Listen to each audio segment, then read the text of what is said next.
When the supply chain breaks and grocery stores are empty or prices become impossible, the only ones who will eat well will be those who planted the right crops 6 months earlier. Not the prettiest crops, not the most exotic ones, but the 8 crops that grow fast, store for a long time, and produce a massive amount of calories. Most importantly, they give you seeds that you can replant year after year without ever having to buy anything again. If you are watching this, you already know something is coming. So here is the deal. Subscribe now because by the time everyone else figures this out, seed companies will be sold out and you will be starting from scratch while your neighbors harvest their third planting with seeds they saved last season. These 8 crops work in hardiness zones 4 and 5, which covers a large part of North America, and they were chosen because they check all the survival boxes. Easy to grow, calorie dense, storable without electricity, and capable of regenerating on their own. Let's start with number 8. Number 8, zucchini, the crop that never quits. Zucchini is survival food disguised as a garden vegetable. A single plant produces between 30 and 50 pounds of food per season. It grows so aggressively that your problem won't be getting enough, but what to do with all your surplus. And that is exactly what you want when food shortages hit. Here is the growing trick nobody tells beginners. Form a small mound of dirt about 12 inches high and 3 feet wide. Plant your zucchini seeds at the top of that mound. Why? For drainage. Zucchini hates waterlogged roots, and the mound directs water away from the stem, preventing rot and disease. This single adjustment doubles your success rate. Now here is what most people do wrong with zucchini. They harvest it too early. Those small zucchinis at the grocery store or the medium ones you see in gardens are babies. If you want seeds and long-term storage, you have to let them grow huge. We are talking the size of a man's arm or even bigger. Key tip: when you let zucchinis reach full maturity, they don't get tough or woody inside like many people think. In fact, the flesh stays soft and flavorful. But more importantly, that is when the seeds inside fully develop, making them incredibly easy to harvest. Plus, it is the only way to store zucchinis for 5 to 6 months without refrigeration. Just leave them whole in a cool, dry place. When the time comes, cut one open, scoop out the seeds, rinse off the pulp, and let them dry on a paper towel for about a week. Once dry, store them in a paper envelope or a jar, and those seeds will remain viable for up to 6 years. But here is the bonus most people overlook. Roast those zucchini seeds you just saved with a little oil and salt, and you will have a nutrient-dense snack loaded with magnesium, zinc, iron, and healthy fats. Basically, free protein and minerals from a crop you are already growing. And here is the real survival advantage. Those massive, fully mature zucchinis can be stored at room temperature as long as the place is cool and dry, all winter long and right up until May when it is time to replant. No refrigeration, no canning, no special preservation methods. Just keep 2 or 3 of your largest zucchinis as a seed reservoir, and you will have next year's harvest secured, plus months of stored food. Why is it on the list? Because it grows in 60 days, tolerates neglect, produces absurd amounts of food, stores through the winter without electricity, and gives you unlimited replanting potential with almost zero effort. When you need calories fast and long-term seed security, zucchini is your insurance policy. But the next crop isn't about speed, it's about lasting through the winter when nothing else is left. Number 7, spaghetti squash, the crop that stores like a bunker. While zucchini feeds you in the summer and stores until spring, spaghetti squash was specifically made to survive the winter. A single plant produces between 5 and 8 squashes, and each weighs between 3 and 5 pounds. But here is what matters for survival. If stored correctly in a cool, dry, and dark place, spaghetti squash lasts 6 to 8 months without refrigeration, canning, or any preservation method. You harvest in September and are still eating fresh in March. Growing it is almost identical to zucchini. Use the mound method to improve drainage. Now here is what most people do wrong. They think spaghetti squash needs a ton of ground space because it is a vining plant. But here's the secret. Spaghetti squash climbs beautifully and is surprisingly strong. It can grow up a trellis, a fence, or even a simple A-frame structure, and it can support its own weight as it matures. Train it vertically, and suddenly you are growing 8 squashes in 2 square feet of soil instead of taking up a 6-foot spread. And when it comes time to eat it, that is where it gets practical. Cut it in half, bake it, and scrape the flesh with a fork. You will get pasta-like strands that absorb flavor. It is a staple food. You can mix it with anything: beans, meat sauce, or oil. It is intentionally bland, and that is what makes it versatile. Now here is the advantage when saving seeds. A single spaghetti squash produces so many seeds that one is enough for the following season. Scoop them out, rinse off the pulp, dry them for a week, and store them. Those seeds last 5 years and cost you nothing. But don't waste the rest. Roast those seeds with seasonings, and you will have a nutritional bomb rich in omega-3 fatty acids, magnesium, zinc, and iron. Basically, free multivitamins growing inside the food you're already storing. Why is it on the list? Because it bridges the hunger gap. When there is no fresh food left and you are rationing cans, you pull spaghetti squash out of storage and eat like it is still harvest season.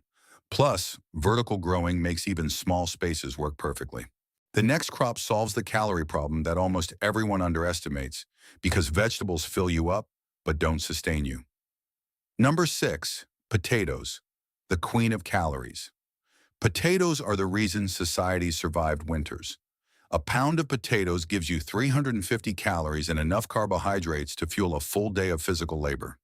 They grow in almost any soil, tolerate the cold, and store for months in a cool root cellar. This is the crop that keeps you alive when everything else is just a side dish. But here is the problem. Potatoes take up space. A traditional potato bed needs 4 to 8 feet to produce, with luck about 40 pounds of potatoes.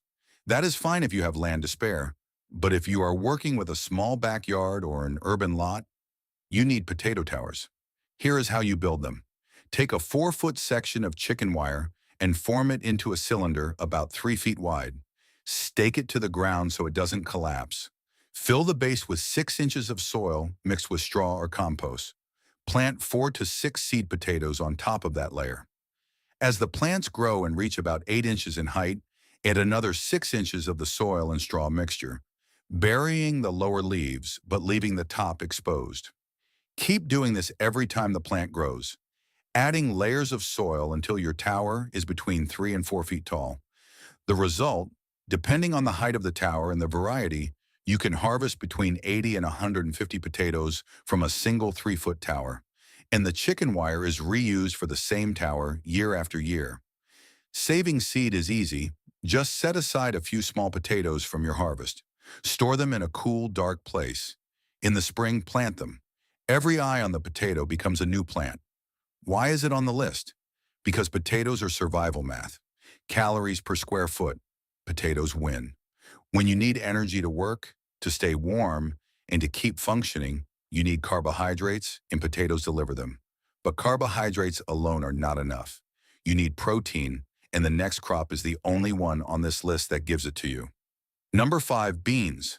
The protein you cannot live without. You can survive for a while on potatoes and squash, but sooner or later, your body starts to break down without protein. Beans solve that. Dry beans are between 15 and 20% protein by weight. They store for years and grow vertically, which means you can produce massive amounts in very little space. Here is the key. Plant climbing varieties, not bush beans. Bush beans are fine for eating fresh, but climbing ones, like pole beans or runner beans, grow up a trellis, a fence, or even a teepee structure made of branches. A single 6-foot trellis can produce 20 pounds of dry beans in a season and only takes up 2 feet of ground. Growing them is simple.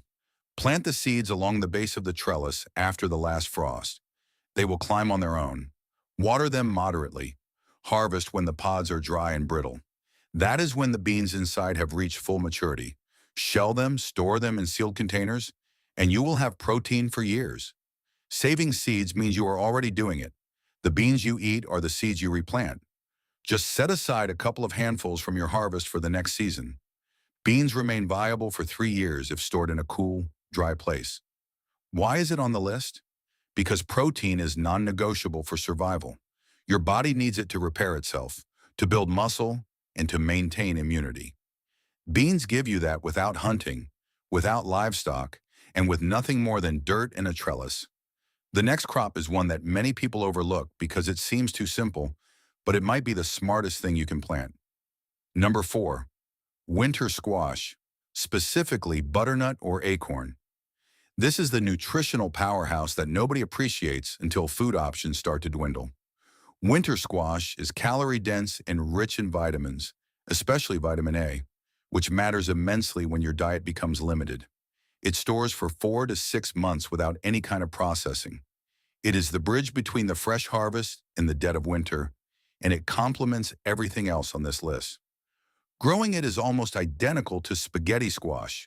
Plant in a mound for drainage, in full sun, and just like spaghetti squash, winter squash varieties are natural climbers. Train them up a trellis or a fence, and they will support their own weight as they mature. You don't need them sprawling across the ground. Grow them vertically and save that garden space for other crops. A single plant produces between 4 and 6 squashes.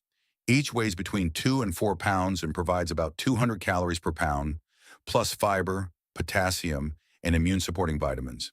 And here is where it matters for survival. When you are feeding yourself mostly on potatoes and beans, you need micronutrients so you don't fall into deficiency diseases. Winter squash fills that gap.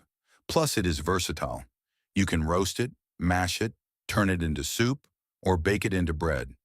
It has just enough sweetness to satisfy the craving for variety without needing sugar. Saving seeds is the same as with other squashes. Let one mature completely, scoop out the seeds, dry them, and store them. And don't throw them away. Roast them, and you will have a snack loaded with magnesium, potassium, and healthy fats. A single squash gives you months of stored food, plus next year's seeds, plus a protein-rich snack. 3 survival resources in a single crop. Why is it on the list? Because it provides calories plus vitamins. Most survival crops lean heavily toward carbohydrates or protein, but fall short on nutrients. Winter squash covers what the others miss, and it does so while storing through the coldest months without electricity and growing vertically to save space. But the next crop is where things get interesting, because it is one that everyone knows, but most are growing completely wrong when it comes to survival. Number 3, tomatoes. The garden classic that is actually a survival crop when you do it right. Most people grow tomatoes to eat fresh and maybe do some canning, but tomatoes are a source of calories, a vitamin powerhouse, and one of the easiest crops to save for seed if you know what you are doing. Here is what matters for survival. Grow sauce or Roma-type varieties, not slicing tomatoes. Paste tomatoes like San Marzano or Amish paste have more flesh, less water, and are better for preserving. A single plant produces between 20 and 40 pounds of tomatoes per season. You can eat them fresh, but the real value is in drying them, turning them into sauce, or fermenting them for storage. Growing them requires support, cages or stakes, and consistent watering to prevent blossom and rot and cracking, but they are forgiving. Plant them after the last frost in full sun, and they will produce for months. Saving seed is ridiculously simple. Choose a perfectly ripe tomato from a healthy plant. Squeeze the seeds and gel into a jar with a little water. Let it ferment for 2 to 3 days until a layer of mold forms on the surface. That breaks down the gel that inhibits germination. Rinse the seeds, dry them on a paper towel, and store them. Tomato seeds last between 4 and 6 years. Why is it on the list? Because tomatoes give you vitamin C, lycopene, and acidity, which matters when your diet becomes heavy in grains and starches. Plus, they are one of the few crops that can be preserved in multiple ways: dried, sauced, canned, or frozen. And saving the seed takes you 5 minutes. The next crop is controversial, but if you ignore it, you are leaving massive food security on the table. Number 2, sunflowers. Not the decorative ones, but oil-seed sunflowers bred to produce food. Most people think of sunflowers as ornamental plants, but oil-seed varieties produce massive heads full of seeds loaded with calories, protein, and fat. 3 things you desperately need when food systems fail. A single head can give you a pound of seeds, and a pound of sunflower seeds provides 2,600 calories and 40 grams of protein. That is almost an entire day's nutrition from a single plant. Growing them is easy: full sun and decent soil. Space them about 12 inches apart. They grow between 6 and 8 feet tall in 90 days. Harvest when the back of the flower head turns brown and the seeds are plump. Cut the head off, hang it to dry, and then remove the seeds by rubbing the flower or knocking it against a bucket. Here is where the survival angle comes in. Sunflower seeds are calorie-dense, store for a year if kept in the shell, and provide fat, which is scarce in survival gardens. Fat is essential for absorbing calories, producing hormones, and maintaining sustained energy. Most garden crops are low in fat. Sunflowers correct that. Saving seed is automatic. The seeds you eat are the seeds you plant. Just set aside a handful for the next season. Why is it on the list? Caloric density. When you spend all day doing physical labor and food is limited, you need fat and protein. Sunflowers give you both in a package that grows easily and stores without complications. And now number one, the crop that ties this whole system together because it feeds you while simultaneously regenerating your soil. Number one, peas, the crop that improves your garden while feeding you. Peas are a nitrogen-fixing legume, which means they pull nitrogen from the air and deposit it into the soil through their roots. Translation: peas improve your soil for the next crop. In a survival garden where you cannot rely on the fertilizer supply chain, that is critical. But beyond soil health, peas are fast, productive, and versatile. Shelling peas give you dry protein, similar to beans. Snow peas or snap peas give you fresh food in 60 days. Both climb, so they make great use of space. A 6-foot trellis produces between 5 and 10 pounds of peas per season. Growing them is ideal for cold weather. Plant them as soon as the ground can be worked in the spring. They tolerate frost and produce before anything else is ready. Harvest shelling peas when the pods are plump and dry. Harvest snap peas when the pods are crisp and full. Saving seed is simple. Let a few pods mature completely on the plant until they are dry and brown. Shell them, save the dry peas, and plant them the following spring. Pea seeds last 3 years. Why are they on the list? Because peas feed you and feed your soil. They are one of the few crops that give back more than they take. In a long-term survival scenario, where soil fertility becomes a limiting factor, peas keep your garden productive year after year. 8 crops. That is it. You don't need 20 varieties or a complex permaculture system. You need plants that produce a lot of calories, store without technology, and regenerate from saved seeds. Now here is what didn't make the list. Corn. Corn grows easily, stores well, and its seeds are simple to save, but corn devours space. One stalk produces 1 or 2 ears. To get significant calories, you would need 100 stalks, and that means a massive plot. If you have land to spare, grow corn. But if you are working with a small backyard or an urban lot, corn doesn't make the cut. These 8 crops beat it in space efficiency. Here is your reality check. The time to plant is before you need it. Seeds are cheap right now, and knowledge is free. But when everyone realizes that stores are no longer reliable, seed companies will be back-ordered for months, and you will be starting from scratch while those who planted last season are already eating. What crop would you add to your survival garden? If this information has changed how you view food security and the potential of your own backyard, subscribe and like the channel.